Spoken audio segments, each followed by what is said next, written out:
पूज्य निर्लोभ सागर जी महाराज के चरणों में नमोस्तु अर्पित करते हुए प्रार्थना करते हैं अपनी अमृतमयी वाणी से उत्तम ब्रह्मचर्य व्रत के दिन हमें ज्ञान अर्जित कराने की कृपा करें। नमोस्तु नमोस्तु नमोस्तु। बोले त्रिकालवर्ती नौ देवताओं की, मूल्य श्री चिंतामणि पार्श्वनाथ भगवान की, दशलक्षण महापर्व की, आचार्य भगवंत गुरु। यह मानुष पर्याय सुकुल सुनिवो जिन वाणी, यह विधि गए ना मिले, सुमणिजियों उदधि समाने।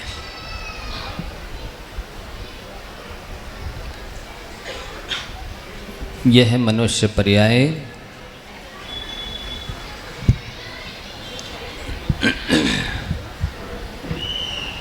कितनी दुर्लभ है, तो ज्ञानी जनों ने, आचार्यों ने दृष्टांत दिया है, जैसे किसी को चिंतामणि रत्न मिल जाए। चिंतामणि रत्न की विशेषता होती है कि वो एक तो मिलता नहीं, और मिल जाए तो फिर जो भी आपकी चिंता है, जो भी आपकी इच्छा है, एक मन में इच्छा उत्पन्न है होते ही वो चीज़ उपस्थित हो जाती है, उपलब्ध हो जाती है। क्या चाहिए, कितना चाहिए, कब चाहिए, कहाँ चाहिए, कैसा चाहिए, उस सबको देने की क्षमता उस चिंतामणि रत्न के पास होती है। ऐसा रत्न किसी को मिल जाए और वो भोला प्राणी उस चिंतामणि रत्न को समुद्र में फेंक दे या कौआ के उड़ाने में फेंक दे, तो आप बताइए वो चिंतामणि रत्न क्या दोबारा मिलेगा? नहीं मिलेगा ना। ऐसे ही ये मनुष्य पर्याय है। इसके लिए दूसरा दृष्टांत दिया आचार्यों ने कि जैसे इस तरफ से आप बैलगाड़ी में जो बैलों के कंधे पर रखा जाने वाला जुआ है, जानते हैं, उस जुआ को डाला जाए और उस तरफ से उस बैल के कंधे के आजू बाजू जो सैल लगाए जाते हैं वो उस समुद्र के उस साइड से डाले जाएं, और समुद्र की लहरों में लहराते लहराते दोनों जब कभी उस जुआरी में सैल अपने आप लग जाए, ऐसे ही एक बार ये मनुष्य पर्याय, उच्च कुल, इंद्रियों की पूर्णता, ये जो योग्यता लेकर के आप बैठे हैं, ऐसी योग्यता दोबारा मिलने में इससे भी कहीं ज़्यादा समय लगेगा। तीसरा दृष्टांत दिया है कि जैसे किस चंदन के वृक्ष वैसे भी दुर्लभ हैं। आप लोग थोड़ा सा लाते हैं मंदिर में घिसने के लिए, चढ़ाने के लिए, चंदन के वृक्ष तो बहुत दुर्लभ हैं, लेकिन किसी के घर में आंगन में चंदन का वृक्ष लगा हो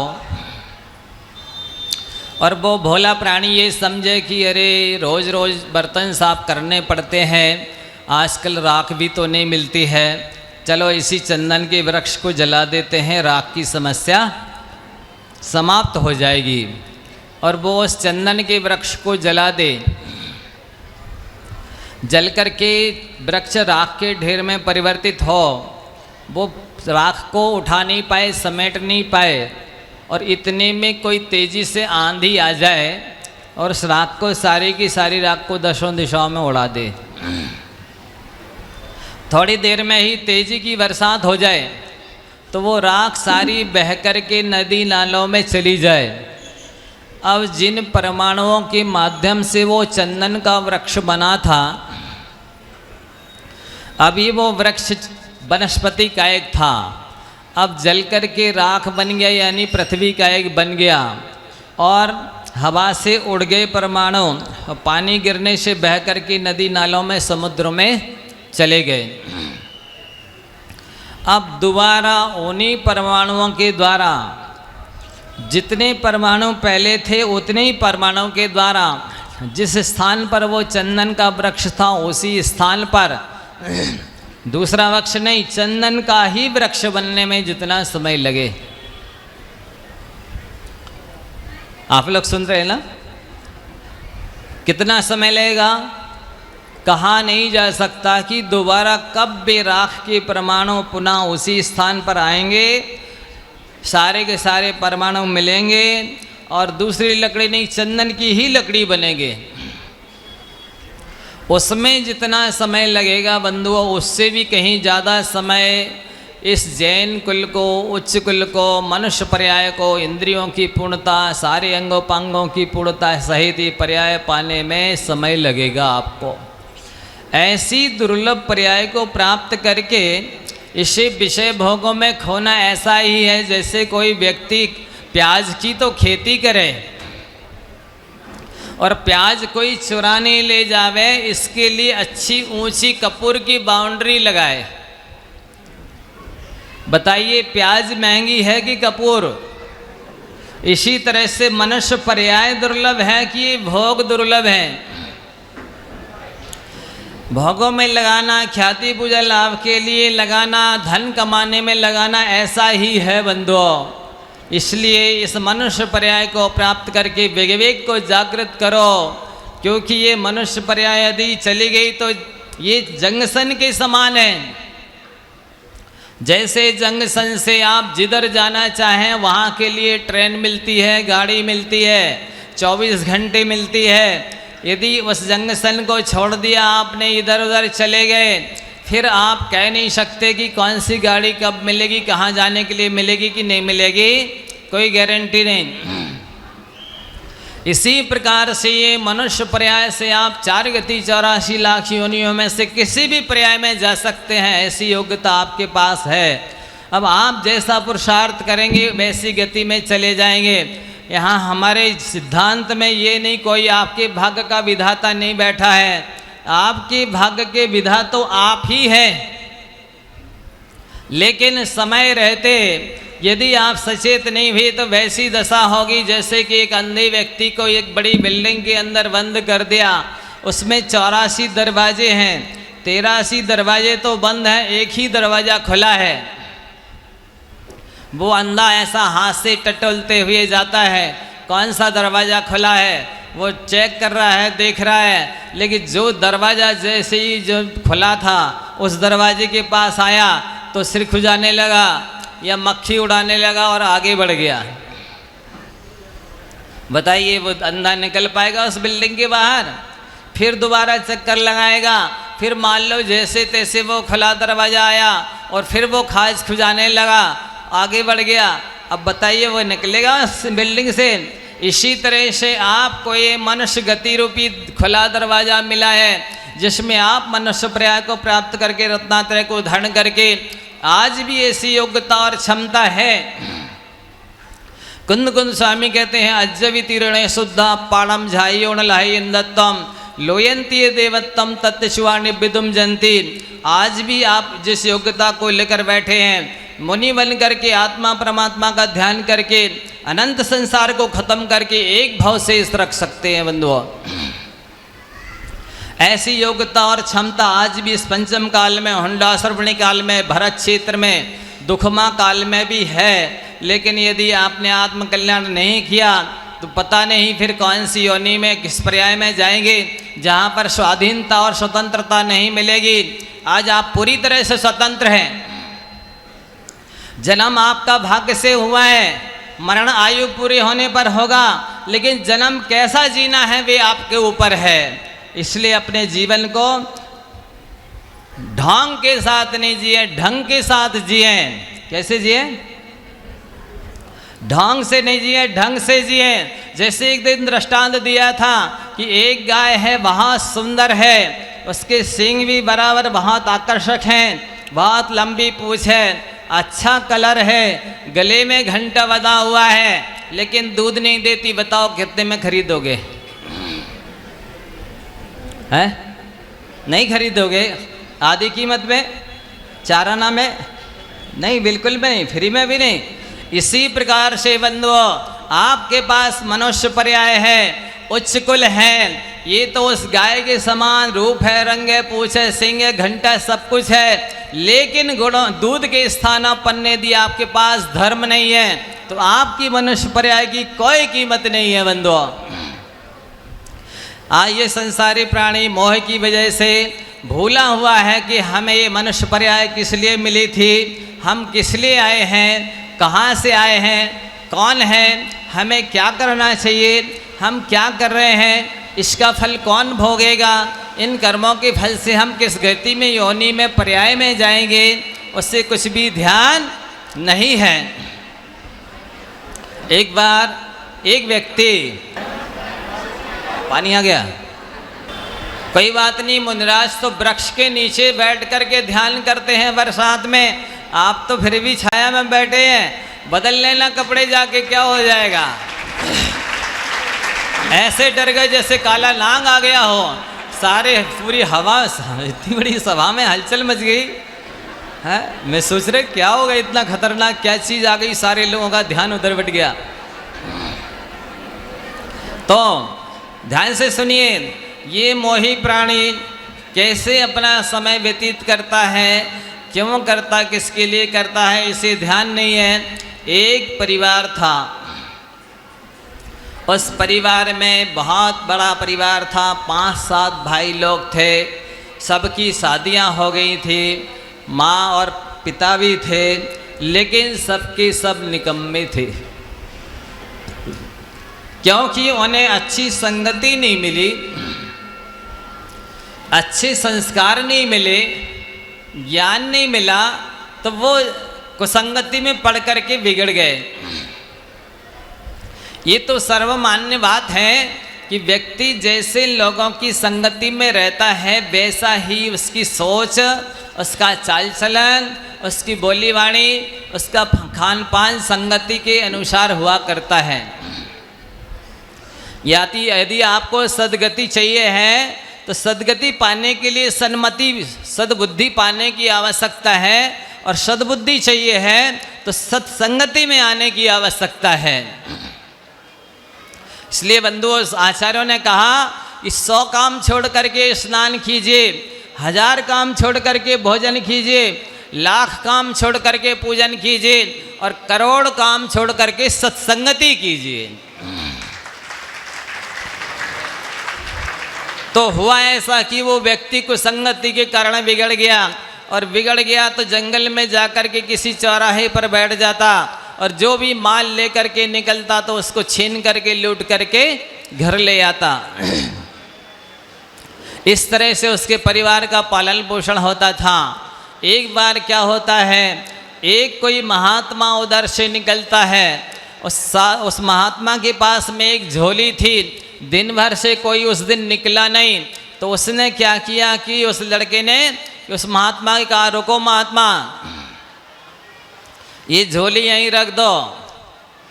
तो वो महात्मा समझ गए कि ये लुटेरा है, इस तरह से ये लूट करके ले जाता होगा, अपनी गृहस्थी का पालन करता होगा। तो उन्होंने कहा, भाई लो झोली तो ये रखी है,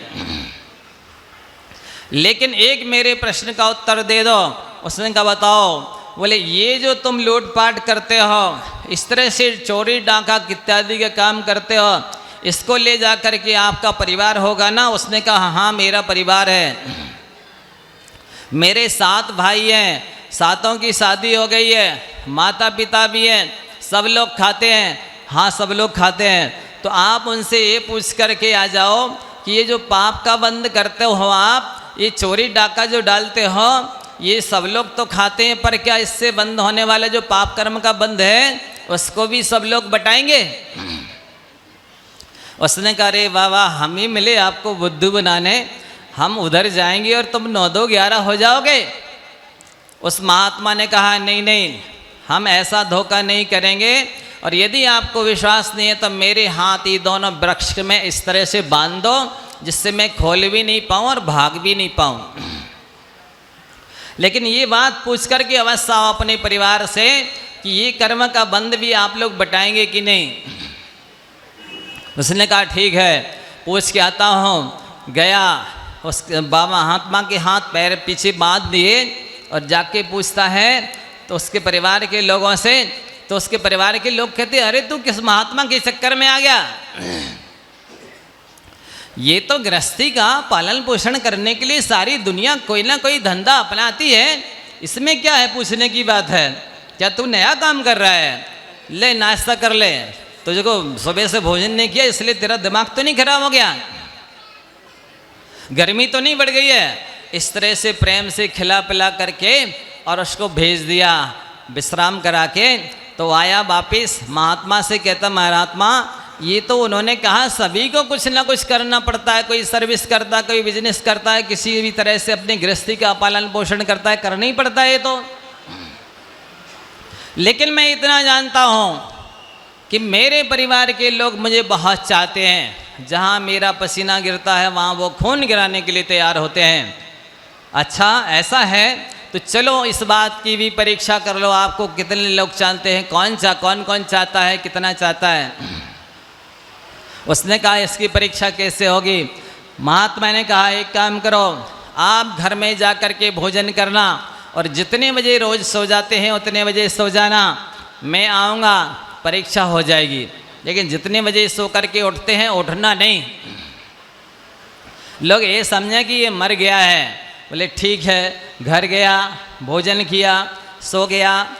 जैसे मान लो सुबह वो 6 बजे उठता था, नहीं उठा, अब उसकी माँ आई उठो बेटा नाश्ता कर लो, चाय पी लो, आदि आदि जगाया, और ये क्या हो गया इसको, ये तो बिल्कुल हिलडुल ही नहीं रहे। जा कर के उसने अपने बच्चों से, दूसरे बच्चों से कहा, लड़के लोग आए, सबने देखा, माँ आई, सबने देखा, सारे के सारे चीखने चिल्लाने लगे, रोने लगे, अरे भाई तो मर गया है, अब हम भी जीवित नहीं रहेंगे, हम भी भोजन नहीं करेंगे, हम भी मर जाएंगे। इस तरह सारे भाई भाभी माता पिता रोने लगे। इतने में वैद्य जी आए, भाई मेरे पास सारे रोगों की दवा है, कोई काश अभी अभी तुरंत मरा हो तो वो भी जीवित हो सकता है। उसके भाई दौड़े दौड़े गए, वैद्य जी चलिए मेरा भाई भी अस्वस्थ है, देख लीजिए। उन्होंने कहा हाँ हाँ ये स्थिति इसकी बहुत खराब है, नाजुक है, असंभावना तो है जीवित होने की, लेकिन फिर भी मेरे पास दवा है, ये गारंटी से जीवित हो जाएगा। एक गिलास में पानी ले आइए। उसके परिवार के लोग पानी लाए। वैद्य जी ने अपनी झोली में से एक पुड़िया निकाली और उस पुड़िया को उस गिलास में जो पानी था उसमें डाल दी। अब वो बोले कि मेरी दवाई की ये विशेषता है, इसको रोगी नहीं पीता, ये दवाई पीता कोई दूसरा है वो मर जाएगा और ये नियम से जीवित हो जाएगा, गारंटी है। ऐसी विचित्र दवाई सुनी आप लोगों ने? उस वैद्य के पास थी, उसने गारंटी दी, बोले मैं साइन कर देता हूँ कि जो पिएगा वो मर जाएगा, लेकिन ये गारंटी से जीवित हो जाएगा। अब सबसे पहले नंबर आया माता का। माँ अब तुम कह ही रही थी कि अब तो हम मर जाएंगे, चिता में बेटे की जीवित नहीं रहेंगे, भोजन नहीं करेंगे, और आप बूढ़ी हो ही गई हो, आप पी लो, आपका बेटा जीवित हो जाएगा। अम्मा बोली बेटा ये तो टेढ़ी खीर है,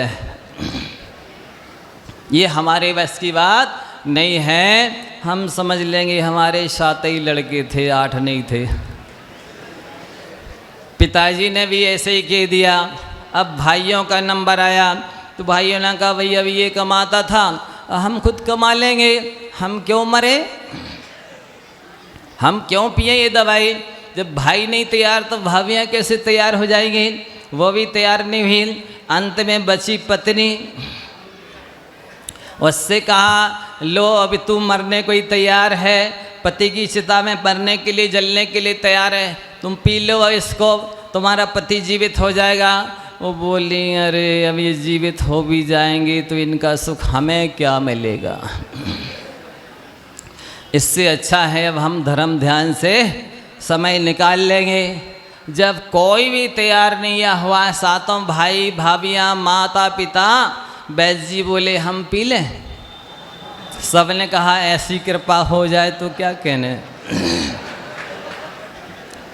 तो वैद्य जी ने लिया गिलास और पी लिया, और उसको थोड़ा सा पानी के छींटे मारे, उसमें कुछ भी नहीं था, केवल वो तो सामान्य सी दवाई थी, लाभदायक ही थी, नुकसानदायक नहीं थी। और वो जाने लगे तो फिर से वो बेटा उठ गया, वो जाने लगा तो सारे परिवार के लोग फिर रोने लगे, अरे बेटा तुम रहो, नहीं रहोगे तो हम भी जीवित नहीं रहेंगे, हम भी मर जाएंगे, हम भी भोजन नहीं करेंगे। उसने कहा हमने देख लिया सारे संसार का क्या हिसाब किताब है, कैसा सारथी संसार है। मतलब बंधुओं, यदि आप लोगों को परीक्षा करना हो तो हम वैद्य बन के आ सकते हैं।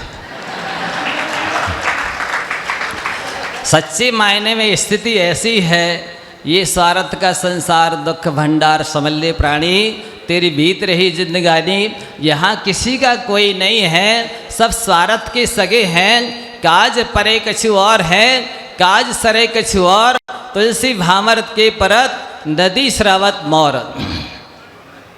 जब तक स्वार्थ सिद्ध होता है तभी तक पति पत्नी का रिश्ता होता है, तभी तक पिता पुत्र का रिश्ता होता है, तभी तक भाई बहन का रिश्ता होता है, तभी मित्र मित्र का रिश्ता होता है। जैसे स्वार्थ सिद्ध होना बंद हो जाता है, सभी छोड़ देते हैं उस मुकुट की तरह, मौली की तरह। कहाँ तो जब तक भामर नहीं पड़ी थी तब तक उसको तमांग में धारण किए हुए था, और जैसी भामर पड़ी तो नदी श्रावत मोर, नदी में डाल दी गई। सरोवर में जब तक पानी रहता है तभी तक पक्षी आते हैं, और जैसे पानी खत्म हो जाता पक्षियों का आना बंद हो जाता है। गाय जब तक दूध देती है तब तक बछड़ा पीछे पीछे लगा रहता है। जैसी गाय दूध देना बंद कर देती है, बछड़ा अपना इधर उधर घूम करके पेट भरने लगता है, फिर माँ के पीछे नहीं लगता है। बंधुओं, आपको इस बात को समझना है कि मोहिनी कर्म के उदय से ये संसारी प्राणी जो हमारा नहीं है उसे मानता है, और जो हमारा है उसे अपना नहीं मानता। पूज्यपाद आचार्य महाराज जी ने इष्टोपदेश में लिखा है, दिग्देश्या देशेभ्य खगायित संबसंती नगे नगे स्वास्वकार्य वशादयांति, देशे दिक्षु प्रगे प्रगे। जैसे नाना देशों और दिशाओं से पक्षी शाम को आकर के एक वृक्ष पर रुक जाते हैं, रैन बसेरा करते हैं। जैसे ही सुबह होता है, भोर होता है, और अपने अपने प्रयोजन से नाना देशों और दिशाओं में चले जाते हैं, उसी प्रकार से बंधुओं, आपके परिवार में, आपके कुटुंब में अनेक गतियों से, अनेक योनियों से जीव आए हैं, अपना अपना पुण्य लेके आए, अपनी अपनी आयु लेकर के आए हैं, और उसको व्यतीत कर रहे हैं। अपनी पुण्य और आयु को पूरी करके नए कर्म जो बांधेंगे उनके अनुसार उनके फल को भोगने के लिए चले जाएंगे। आपके साथ ना कोई आया था, ना आप साथ में कोई जाने वाला है। इस बात को समझ करके आपको धर्म के लिए ही तन मन धन लगाना चाहिए। यह तन पाए महातप कीजिए, या में सार यही है। मानव पर्याय की सार्थकता तो इसी में है कि महान तप किया जाए और समाधि पूर्वक मरण किया जाए। आज परम पवित्र ब्रह्मचर्य धर्म का दिन है, जिसे त्रैलोक पूज्य ब्रह्मचर्य कहते हैं। इसकी साधना आपको कैसे करनी है, पूज्य महाराज श्री जी आपको बताएंगे। बोलिए बस पूज्य भगवान की, दस लक्षण महापर्व की, पूज्य मुनि श्री निर्लोभ सागर जी महाराज की, पूज्य